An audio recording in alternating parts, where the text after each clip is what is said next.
Welcome to part 25. Guess what? We can't put off any longer. It's time to paint. Okay, so I'm not going to bore you with all the setup details and all the prep and stuff like that. I'll cover the important bits at the end of that. But anyway, here we go. So I'm trying to put on a bit of a mist coat here, trying to keep it thin. And you can see by looking at this gun here, it's just so much overspray with this gun. It's just going everywhere.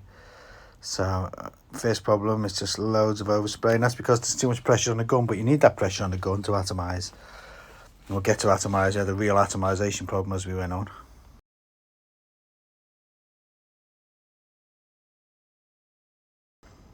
So already the material is going on a bit dry. You can see it's going on a bit dry. It's another reason why it looks like there's loads of overspray. It's because it's really drying up.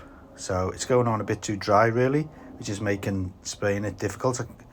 Not a problem here now on the mist coat and the first wet coat, but when we get to the second and the third wet coat, it was a nightmare.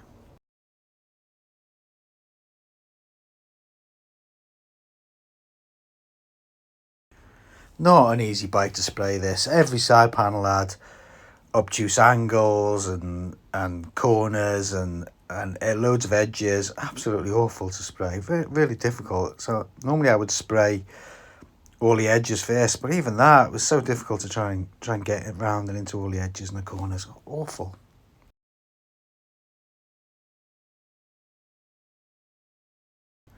So here's the clear what's going wrong now. Now I'm putting on the first sort of thick wet coat. Now that should have been a lot longer of a wait there, and that's because it went on too dry, and it's too dry. The paint's too dry. There's not enough thinners in the paint.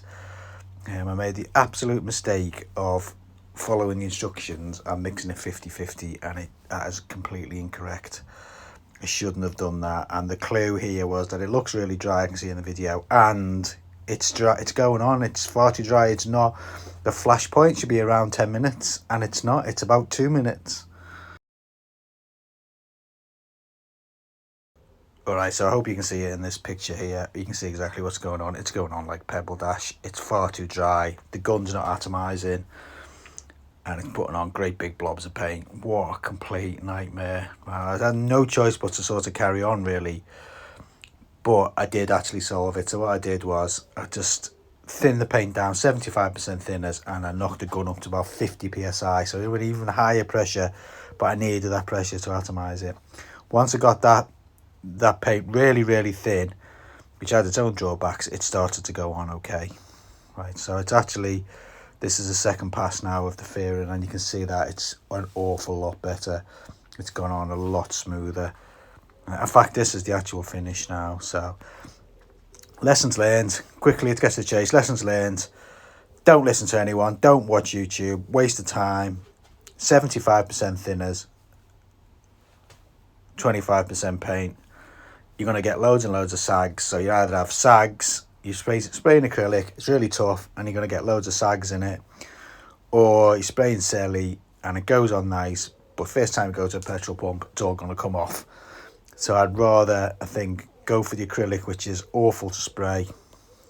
Horrible, but it's going to be a lot harder finish. So there you go.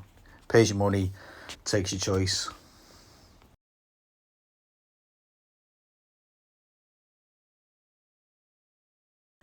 Even though it was awful to spray, I'm sort of happy with it now. I think I'm going to give that a good wet sand to try and get some of the texture out of it, maybe some of the sags out. But at the end of the day, I'm not a professional sprayer. I'm not good. First time I've ever sprayed acrylic, and so here we go. This is the result. So there's not an awful lot I can do. I'm sort of happy. Paint is on the object. That was the idea, was to get paint on it, and we got paint on it. So anyway, so we'll leave that video there. What a mess, but hopefully it's okay.